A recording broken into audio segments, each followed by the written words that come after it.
Welcome to Recalculating America, a program dedicated to small business in America. Recalculating will help you, the American small business owner, build a new business or help you to grow your existing one. Each week, experts will give you useful information about starting your new business, and you will hear from professionals selected to help you grow your business.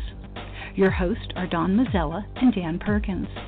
Don Mazzella is the editor-in-chief of the Small Business Digest and has many years of experience helping small businesses build and grow their businesses. Now he is sharing his ideas with you over the air. Dan Perkins is a registered investment advisor with 43 years' experience in managing money. He specializes in helping small business owners make their money work as hard as they do. Now, your host, Don Mazzella and Dan Perkins. Good evening, Dan Perkins here, and I'm your co-host along with Don Mazzella of Recalculating, a program dedicated to helping small business leaders increase their profits. We draw our name from the best-selling book by the same name, which features the contributions of more than 100 presidents, experts, and leaders, all of whom offer ways to grow your small business. Don, why don't you tell us about our first guest? Well, as you know from your charity, Soldiers and Sailors, getting a good night's rest is an important way to reach good health. And today we have what I think is a very interesting and unusual guest, Danielle Galle. She's founder of Nolah Sleep, and it is, according to some people, revolutionizing the mattress industry. Danielle, welcome to the show. Thank you, and thank you for having me on. Yeah, good morning, or good evening, I should say. Before we get started talking about your technology, could you perhaps tell us a little bit about yourself and how you got into this business of selling mattresses? Sure. I'd love to do that. I'm actually been doing mattresses and bedding products for almost 12 years now. So before I started to do mattresses, I was actually doing comforters and pillows for people that were suffering from allergies. And that's actually my original bedding products. And when we saw that these pillows and comforters that we were doing for people that were suffering from allergies, that they were actually working and helping people sleep better, we decided to also make the mattress itself so that we could give people the opportunity to both have a great mattress and also pillows and comforters, because that kind of makes up the whole bed. So I have a background in bedding products and sleep material science. So the original invention that we did many years ago were actually a filling material for these pillows and comforters that we did, an allergy-friendly, natural filling material. So that's my background. I've been doing this here with a great deal of passion since I was very young, since I was 25, started my first pillow company. It's a bit unusual that you're 25 and you start a pillow company, but that was what I just ended up doing because I saw that there was a need for people like myself suffering from allergy, getting some better materials in bed, if you could say that, to help relieve some of these allergies. So I saw a need. I had allergies myself, and I just went for it. And it was success almost instantly. And since then, I've been doing bedding products all over the world. So we sell a lot of our pillows and comforters to big box retailers all over the world. And then we do the Nolah mattress over here in the U.S., which is only for the American market. So unfortunately, which is obviously a good thing, the Nolah mattress is only available for people here in the States. And it is a bit of a revolution because it's using a new type of material that you cannot find in any other mattress. So that was kind of a bit of a background story for me myself. That's great. The name of your company is Nolah, and can you tell our listeners your web address? Yes. The web address is Nolah Matress, and Nolah is actually a name. So we decided to try to find something that people they could relate to and something that was not just another business name like Mattress something. So we decided to go with the name Nolah, and it's spelled Nolah. So that's the website address, NolahMattress.com. And there you have all the information that is relevant. It's a great website. I went to it last night. Don? Thank you. Nola, but what is revolutionary about your mattress? Good, very good question. And the easiest answer is that every other mattress here is made with memory foam. So if you go out to a mattress store or you go online and you want to buy a foam mattress, because that's what we do foam mattresses, not spring mattresses. But if you want a foam mattress, everybody else is using outdated technology that was invented by NASA back in the 70s. And I'm referring to memory foam. A lot of people, they know memory foam. They've tried memory foam. And they would also find out that memory foam has a couple of downsides, that it sleeps hot and it's not that durable, so it starts to sag over time when you use it. Those two issues we have solved by using a new breed of foam. So we're not using memory foam, which is an outdated technology as everybody else is using. We're using the next iteration of memory foam, which is a new breed of foam that is rapidly gaining popularity because it has the same comfort as memory foam, but it does not sleep hot and is much more durable. So that's actually the biggest difference. We do not use the same foam as everybody else. We use something that is newer, more modern, and is more technology advanced than what you would normally find. So it's basically a better foam to make a better mattress that is solving the issues that you normally find with memory foam, sleeping too hot and not being that durable. Well, so in effect, you don't compete with the inner spring mattress, but you compete in the mattresses in the foam area. Am I correct? That's absolutely correct. And just for your listeners to understand, is that spring mattresses is roughly half of the market, and then the remaining 50% is actually sleeping on foam. So when you talk about mattresses, there's two types of people. There's those that sleeps on conventional spring mattresses, and then there's the other half, which is sleeping on foam mattresses. And we are reinventing the whole segment of foam mattresses. Dan, I'll toss it back to you. I know you had another question. Yeah, I have just a couple more. I was fascinated about your packaging. You ship in your mattress is kind of rolled up and put in a cardboard box and shipped by United Parcel. What I'm curious as to, as Don just mentioned about inner spring mattresses, was it NASA that caused the revolution that created your industry? People were not getting good REM level sleep off of coil springs. What caused your new generation of mattresses to evolve? That's actually a good question, and I'm the perfect guy to ask that question too, because I know the whole story. So I'm going to shorten it up a bit. What you see of foam mattresses today is actually correctly as you're stating.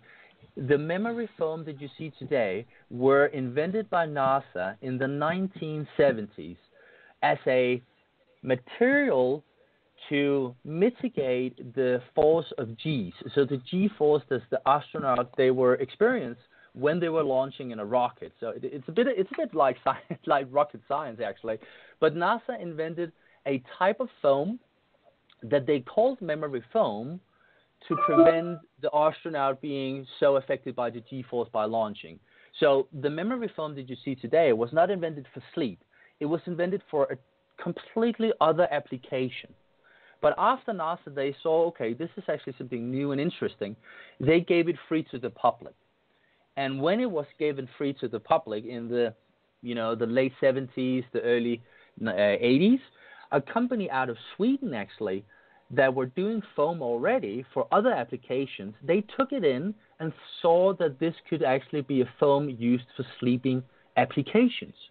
So that was how the foam invented by NASA actually went into the sleep industry by a company that took it and ran with it. That company today is known as Tempur-Pedic, and a lot of people know that company. So that's actually how a space technology went into the consumer field of mattresses. And after Tempur-Pedic went in and did these memory foam mattresses as one of the first companies that did it, it just gained immense popularity almost overnight.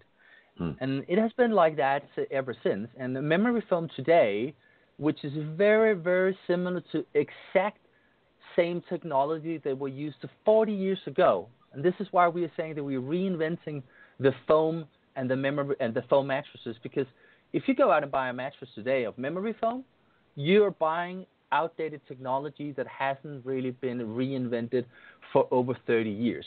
And, today we're obsessed with the newest technology. Every time a new product comes out, everybody runs down to the store because they want the latest technology.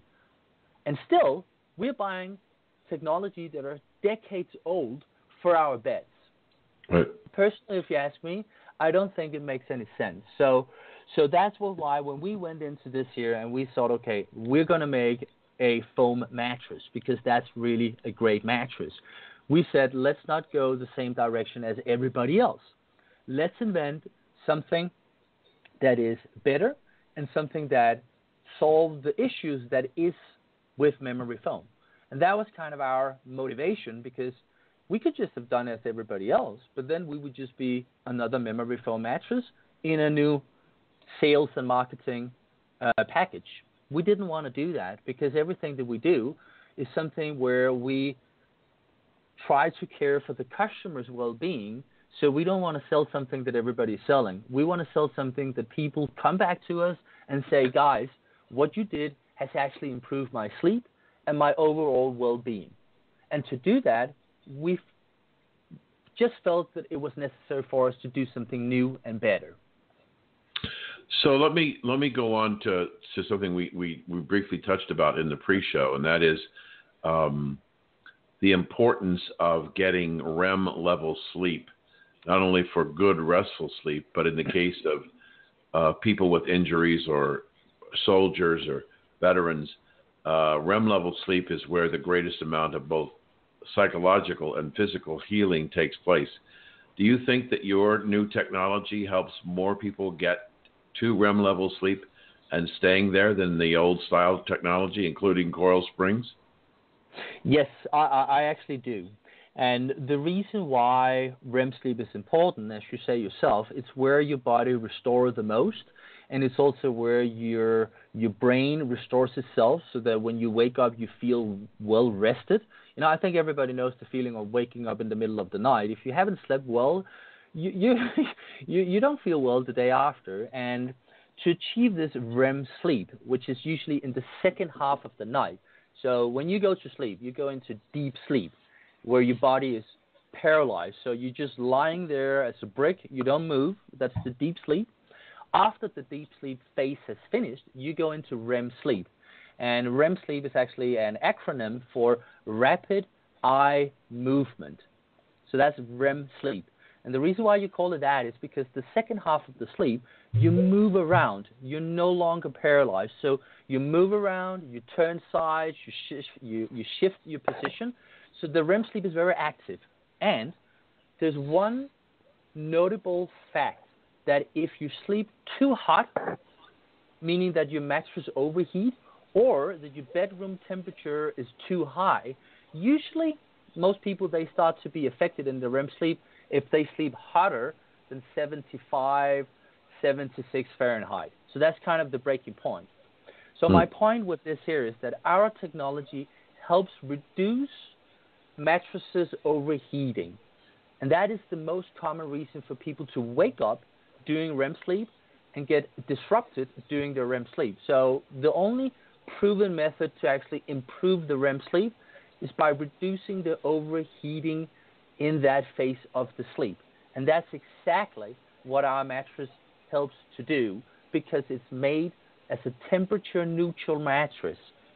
And that's kind of the unique benefit of the Nolah mattress, is that it does not contain any of the heat-sensitive chemicals that you find in memory foam. So yes, sleeping on our mattress and using the technology that we do will improve the REM sleep in the sense that it's going to reduce the overheating that is usually the most common reason for people to wake up during the REM sleep and get that part of the sleep disrupted. So the short answer is yes.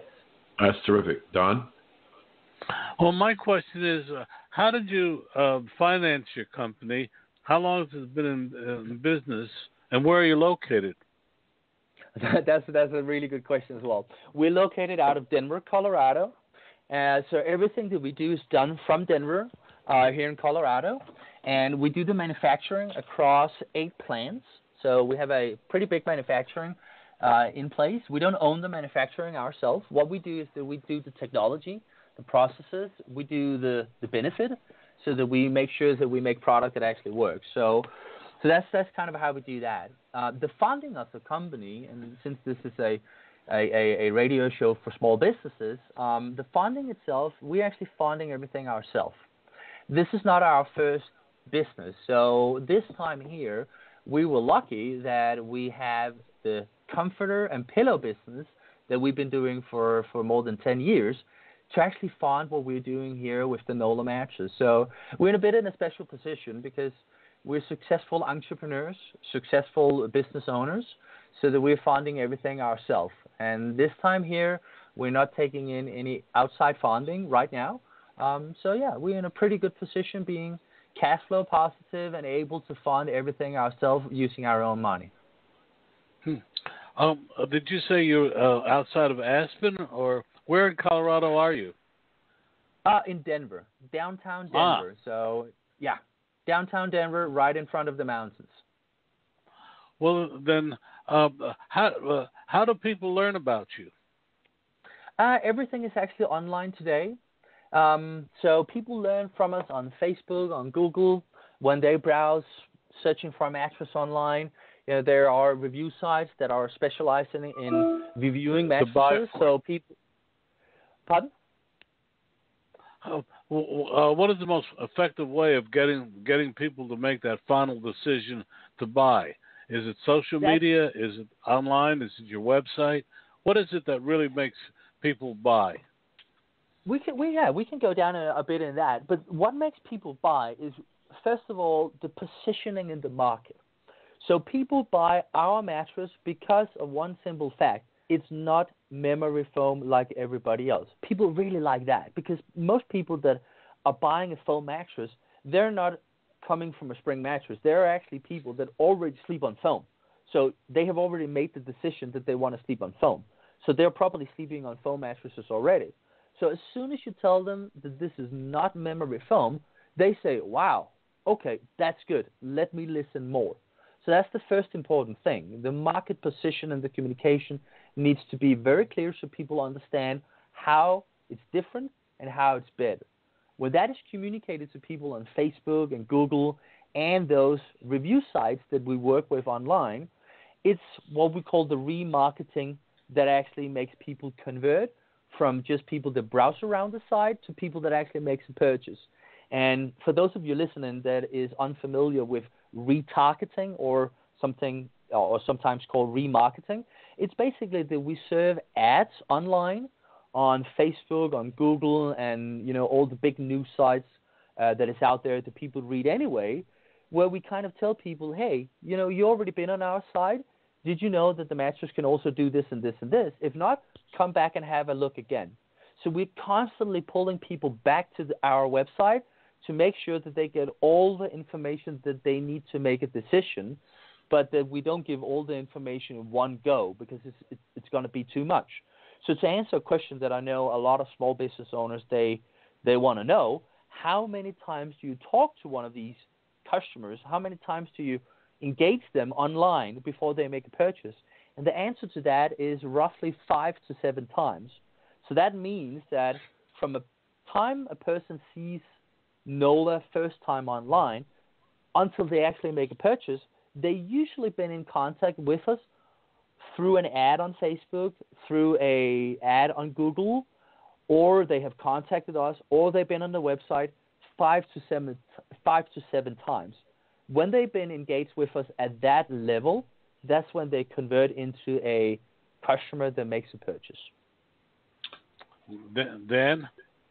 I have we have about a minute left, and I wanted to ask this question. You were very specific in the beginning, indicating that this mattress is only available in the United States. Why is that? That's because, that's actually a really good question as well. It's because I have a background doing European retail.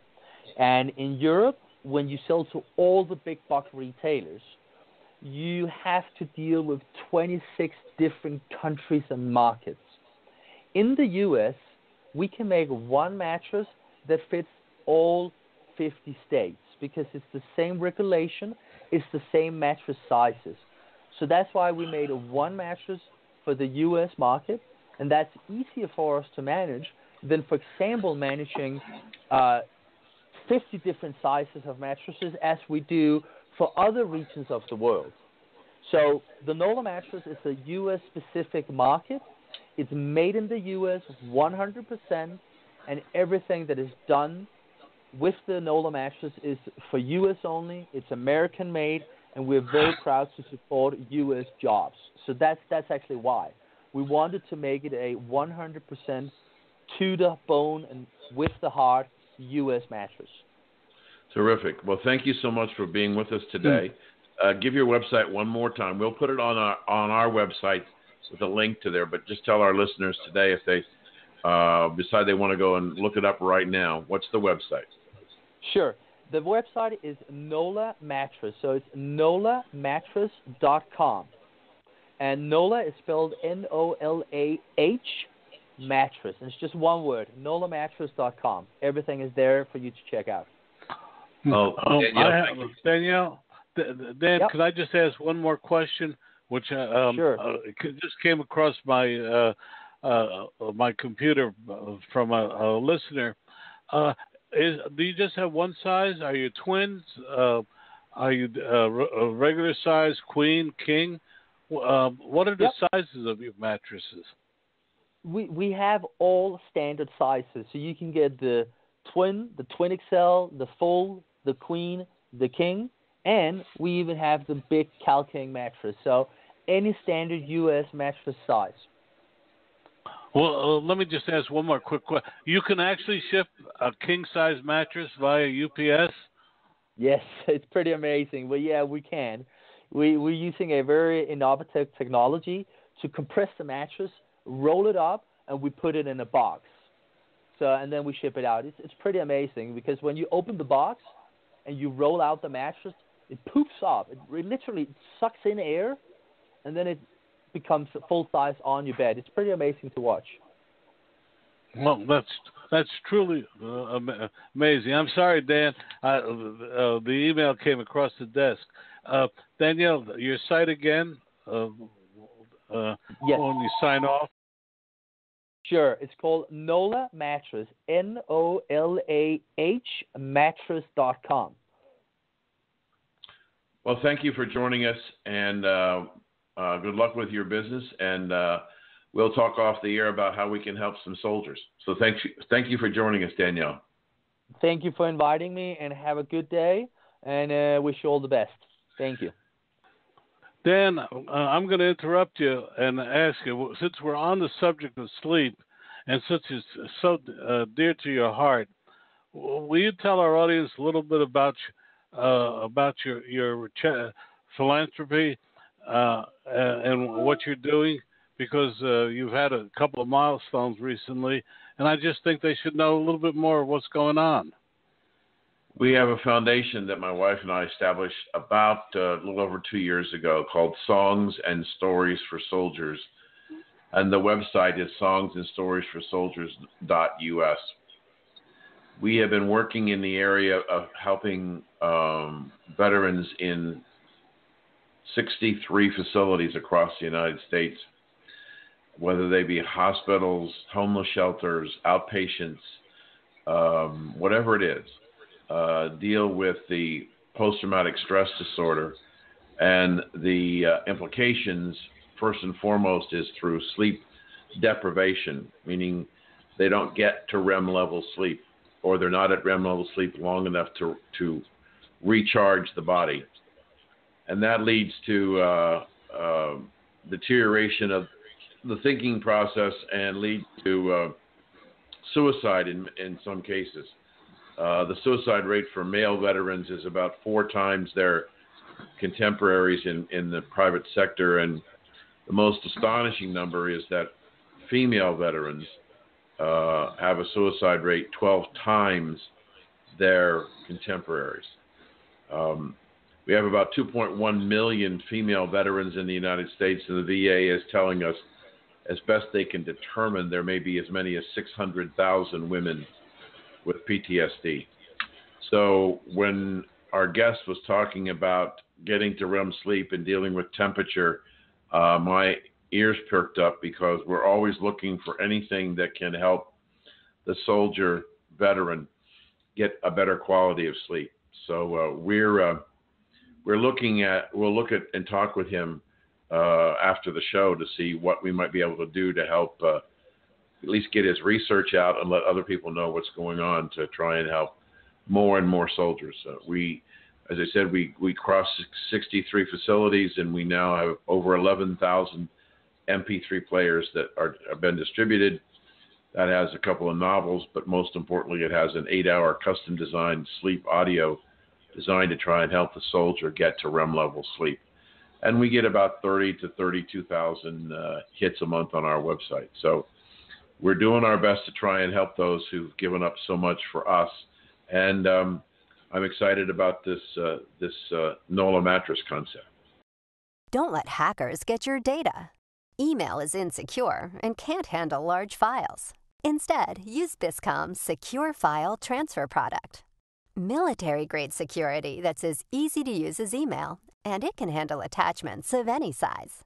Visit Biscom.com for your free trial and make sure your private communications stay private. That's BISCOM.com. Welcome back to Recalculating, a program designed to help you be successful. Now it's time for Money in Motion. Dan Perkins is our resident expert in making the money you earn work as hard as you do. Here is Dan Perkins. Dan, our next guest is somebody I'm really glad we have on board. Gary Malloy is president of Money Mailers, and I happen to think it's one of the best ways a small business can market their products. Gary, welcome to the program. Thank you. It's great to be here. Gary, this is Dan Perkins. I want to extend my welcome to our program. I'm anxious to hear about your business. Tell us a little bit about how you got involved with the business and how people can reach you, and then we'll talk about other issues. Terrific. Well, I got involved with this business because I fell in love with it actually when I was running a different company and spoke to the founder of this business and tried to buy it actually, and we were unable to come to a much like what your prior person on the show with you was talking about. He just couldn't see selling the business at the point in time that I was trying to buy it. He had founded it, and the business did eventually sell, and I discovered in late 2009 that it was available, and I lined up some people to help me buy the business. So I actually bought the business myself in 2010, and have been running it since July of 2010 because it's a fascinating business that is focused on helping Americans create a business. We are a franchise model, so we are helping people create live the American dream by founding their own business and their own family asset of a small business themselves, and then in turn they make a living by helping other people be successful as small business owners and again fulfill the American dream. So it's a wonderful company, and it's a company I love. So and I can be reached. Yeah, go ahead. I'm sorry. I was just going to say I can be reached directly at my office line is 714-889-3839. That's 714-889-3839, and I can answer anybody's questions about either joining us as a franchisee or how we might be able to help them succeed in their own small business. So how long have you owned the company? Since July of 2010, so coming up on 7 years. 7 years. And let's tell our listeners exactly what it is you do, your company. Yeah, absolutely. Basically, we operate through owner-operated franchises that are basically marketing consultants for small business. And those small businesses can range from an individual retail outlet, such as a dry cleaner or a restaurant, up to market-wide home improvement companies, replacement windows, garage doors, general contractors that might cover the entire city of Chicago, for instance. And for all of those small businesses, we basically provide a marketing consultancy of a small business owner to small business owner relationship, and we provide advertising services primarily through direct mail, a shared package, an envelope, if you will, that you share space with another 30 or 40 small businesses in the locale, and we mail those ads, and those ads take different forms depending on the nature of the client, to 10,000 households. So because it's a shared relationship, it's a very, very low-cost investment in creating demand for those small businesses. We also have our own website where we also feature our clients, and a mobile app that consumers download to actually check on offers in the locale they happen to be in that day. But the primary service we provide is the direct mail envelope at a very low cost of 3 to 4 cents per household.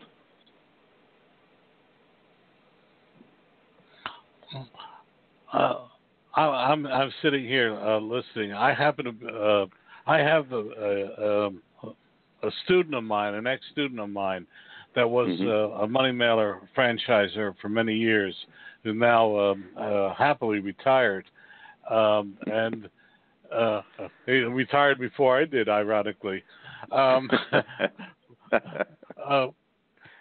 I happen to believe so much in print. Even though my livelihood now is online, I'm still a print. But what I like about the Money Mailer concept is you're putting paper in the hands of people at a time in their home, and that's something that no one else can guarantee. And Gary, tell us a little bit more about how that works. If you haven't, if our listeners haven't figured out by now, I'm very much for this product because I know it works, and I think small businesses in the rush to do social media have sometimes forgotten how important this is, particularly local small businesses. Exactly. We are what I like to call a primary demand creator, and there aren't many advertising mediums that are primary demand creators. And what I mean is that I and my company, we drive people to social media sites. We drive people to to a small business's website. The traffic, historically, the response that we could drive was either telephone calls or visits to a retail location. But today, the response we're generating is hugely shifting to social media response and website visits. We still create those conventional ones of the phone call and the store visit, the retail location visit. But the reality is that the response level we generate now is much higher than historically it was because there's so many new venues that the consumers can move to. And what our clients do is use us to drive to their social media sites and to drive people to their websites. And I think that's the important thing for a small business owner to remember. You need to have demand created in order for people to know to go to your social media site or to your website. Well, that's very true. We had somebody recently on a program that said in order for them to sell their product, in this case a Spun's mattress, that they had to engage someone 5 to 7 times, and that Exactly. seems to be the magic words, the magic thing now. We know in business it's 7 to 9, and around 7 times. So it's just not one time; it's multiple times. And if I'm hearing you right, you're saying you can be a primary one to start the chain.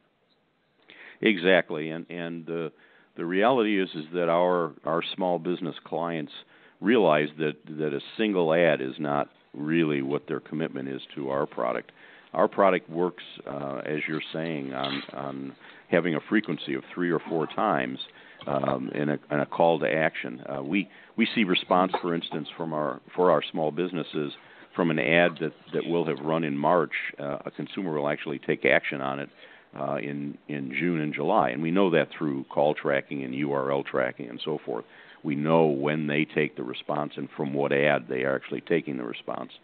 And people are sold sometimes on services that they don't need immediately, but they are storing that information away for when they do need to replace a window, or when they do need to have a carpet cleaned, or when they do have an interest in trying a new restaurant. So people do store our ads away. It's another beauty of print is that we end up, it might sound funny, but we end up on refrigerators, and we end up in envelopes, and we end up in drawers where people are saving things that are of interest to them, if you know what I'm saying. And that's a beauty of print, is that it's easily saved and easily stored and easily used.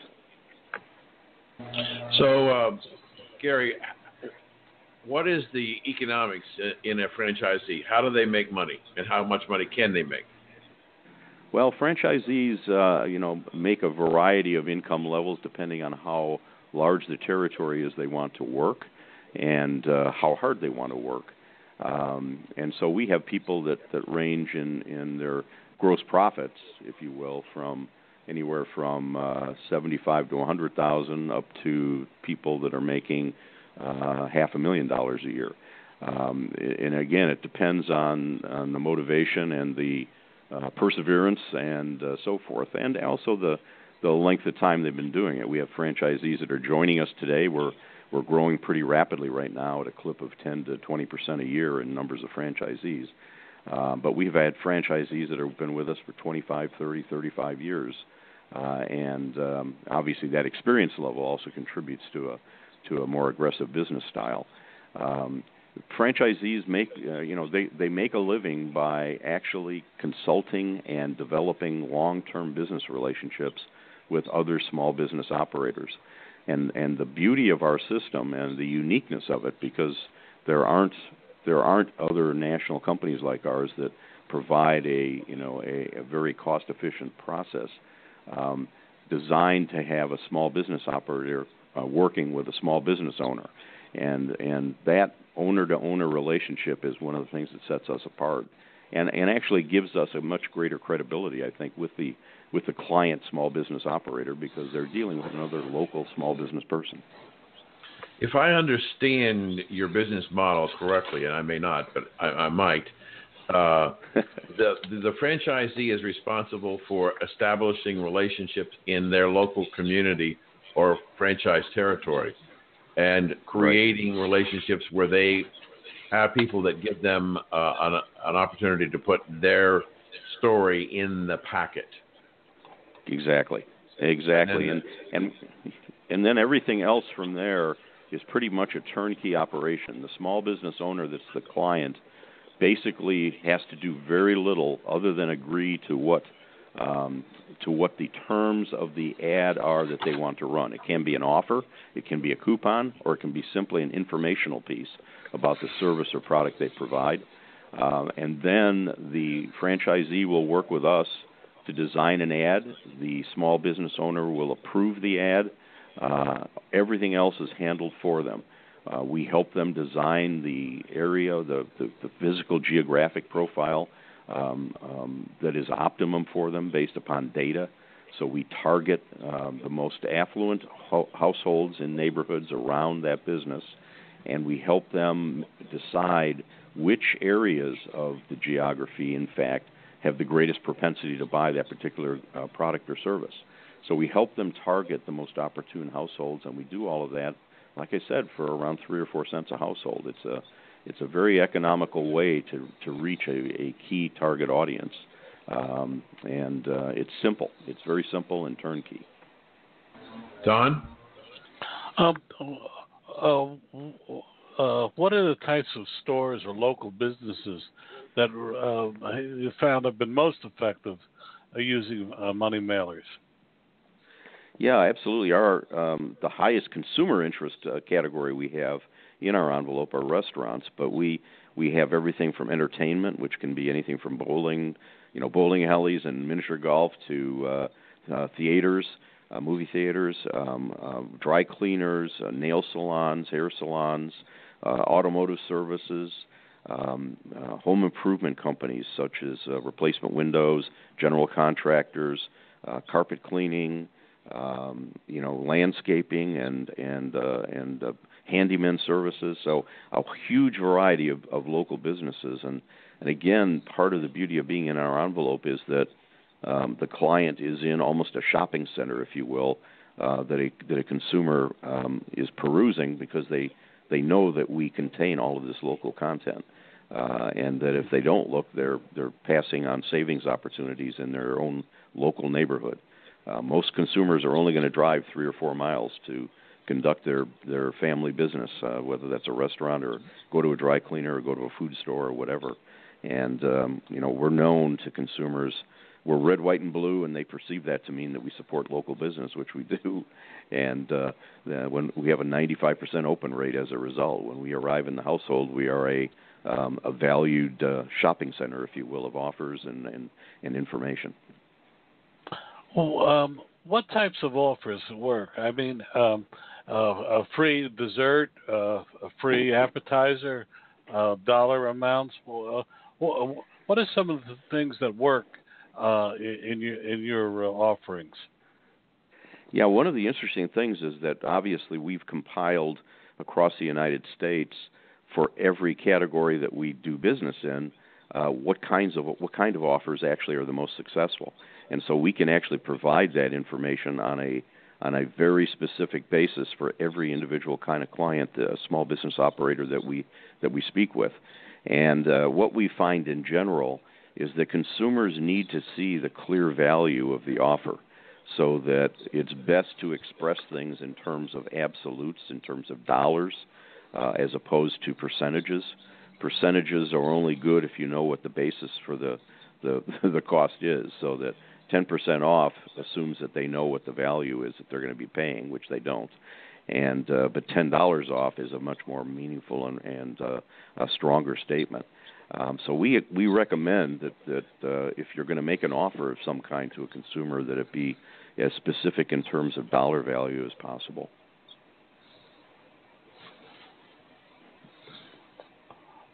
Dan, do you have a question? I do. I wanted to ask Gary about what does it cost to set up a franchise, and what would a typical territory look like? Yeah, a typical territory is generally 50,000 households. We speak of them as zones. Our geographic unit is a zone of 10,000 households that have been specially selected to be the highest income and the highest level of education and multiple car ownership and home ownership. So we are known to our clients as providing an affluent consumer audience. That's by design across the United States. So we do not mail every household in a geography. We're selective because we know that is what's going to get the best return on investment for our clients. The franchise cost is basically $87,000. It's a non-brick and mortar franchise. There's very little other investment costs to get started. We have a very attractive program that helps franchisees get through the initial 2-year startup period we call it the GPS program. And again, if anyone's interested, they can reach out to our company and we'll explain that to them.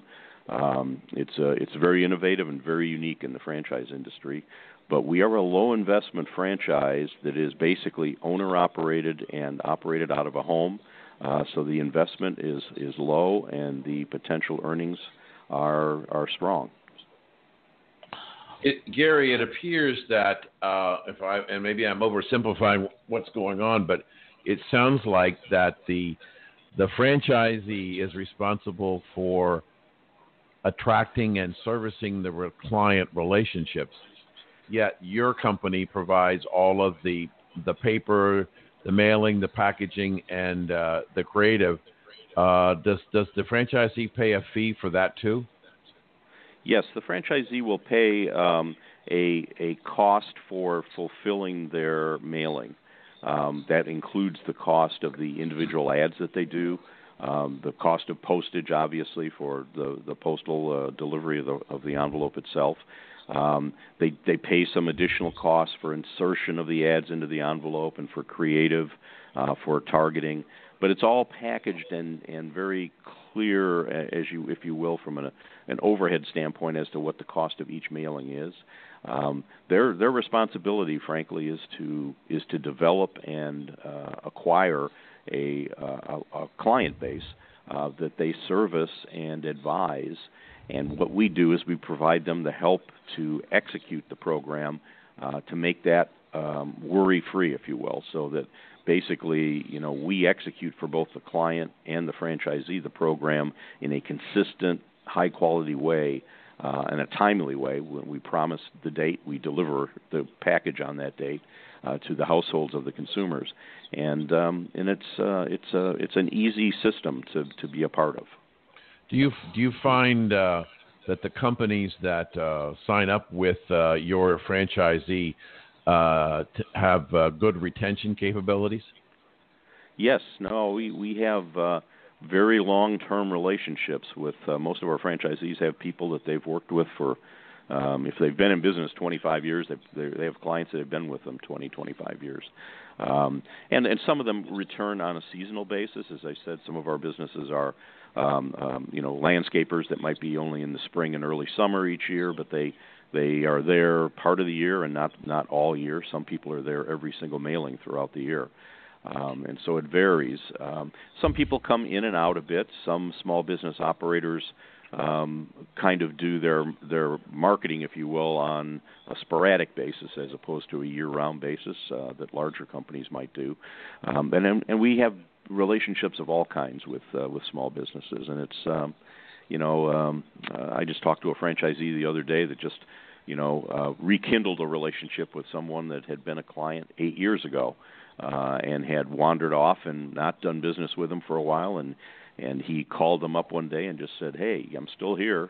I could build some business for you." And they went, I think that's a great idea. So the relationships have all kinds of forms. And as I said, the franchisees have a geographic responsibility and ownership that they basically, they develop that client base, and the rest of the business transaction we try to make as easy as possible for them. So when the business was started, you basically were in the business of driving people into the merchant's store or restaurant or cleaners or whatever. Right. Now, it sounds like what you're saying in answer to Don's question is that you're spending more time now driving people to websites and social media, not so much driving them in the stores? Well, we still are driving them into stores. It's interesting. The research we've done shows that we're sending as many people to phone calls and to store visits as we always have, but now we're also creating huge numbers of people that are visiting websites and social media sites. And so our response has changed in the nature of the response because we have more avenues that we can drive it to. And it's kind of interesting to look at. Our clients, you see an increase in the response, if you will, if they track all of the URL and activity. So, okay, Don. Well, we have about 1 minute left. I was just going to say one of the key ingredients, it would appear, for a franchisee is the ability to get out there and talk to people and sell people. Right. Am I correct in that? Absolutely correct. And so we look for people who are they like being with people, they like interacting, they enjoy working with people every day and trying to help them be successful. And that's the key component that we look for in looking for a franchisee. Hate your old fax machine? You can now fax through email. Simply write an email, attach the document, and send. Works with all major email providers. Get rid of the noisy and expensive old fax machine and try Biscom's Cloud Fax. Our solutions are great for businesses of all sizes. Visit Biscom.com for your free trial. That's BISCOM.com. Welcome back to Recalculating, the program dedicated to American small business. It's time to bring together our two experts, Dan Perkins and Don Mazzella, as they discuss things that are happening now that are affecting your business success. Well, Don, I just saw come across my screen that Russia makes an enormous troop and artillery movement to the North Korean border. So now we have about 150,000 Chinese troops at the North Korean border. They're not saying how many Russian troops, just the word enormous for both troops and artillery. It seems that that Russia and China are surrounding North Korea. And while I can't see the markets because I'm on the show with you, my guess is that they're not necessarily thrilled with that. I would expect to see probably gold probably up and interest rates down as there's a flight to quality to U.S. Treasuries. There's a lot of discussion this week in terms of volatility of corporations meeting or missing earnings. Goldman, for example, they use the word a rare miss for Goldman Sachs, and the market sold off on that. Now, Verizon this morning also missed. So there doesn't seem to be stability yet in earnings growth across the board. And as our guests have talked about, especially our investment banker friend, stability of earnings and profitability are extremely important. Well, you know what? Not only are they important for a small business valuation, they're extremely important for large corporations that are listed on the exchanges that are seeking investors to buy their shares. We received a notice yesterday that the Department of Labor, and this is really important to small business people, the Department of Labor proposed regulations presented by the Obama administration on the relationship between brokers and transaction fees, which was to go into effect April the 9th, was postponed and under review until, I believe, May 6th.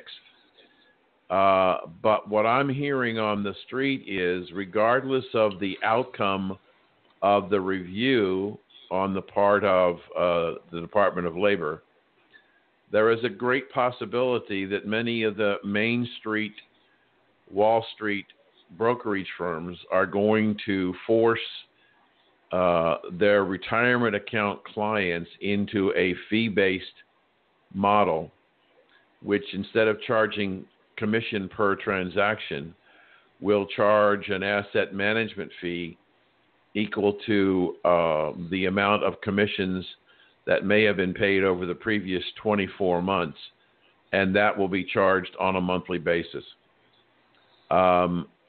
It's interesting to me to hear people in the brokerage industry, and if we understand brokerage, meaning it's broking a transaction between buyers and sellers, are saying they no longer want a brokerage compensation model, that they want to be paid a fee. I think that the problem that I'm having with that is that a small business person who has a modest 401k or SEP IRA may find himself paying actually more in the fee structure than he was paying in the commissions that he was used when he was making trades. And so I believe the costs potentially are going to go up. And in somebody like myself, who's a registered investment advisor, I'm not a broker, so I don't earn commissions.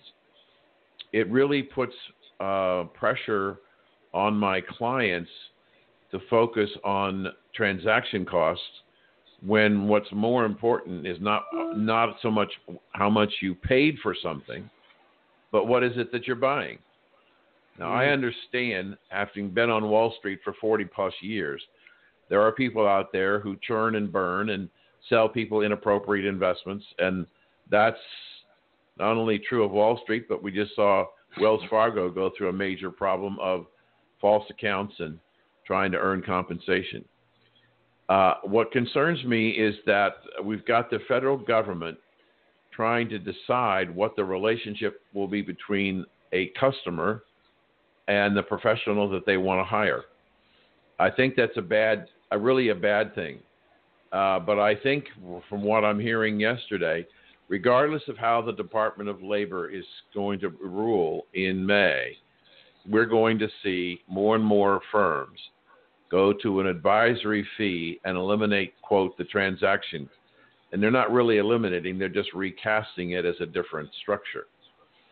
Now, if there is a silver lining in this Sal's ear, is that currently, unless changed under federal tax law, currently advisory fees are a deductible expense, an itemized deduction. Commission fees are only come into play when a transaction is sold, not when they're purchased. And so they are an adjustment of basis. What you're going in commission and you're coming out commission helps adjust the basis of the transaction. Advisory fees, which are based on assets, which is what the street is proposing, is a fee and therefore tax deductible. And depending upon your tax rate, because it's tax deductible, you get to write it off now as opposed to waiting sometime in the future when you sell an asset that you own. So I'm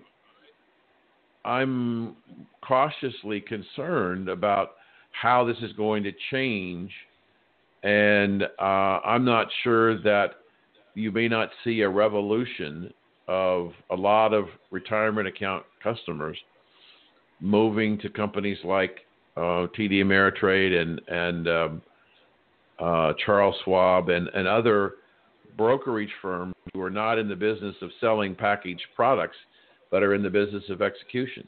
I know I'm thinking about it seriously for my clients.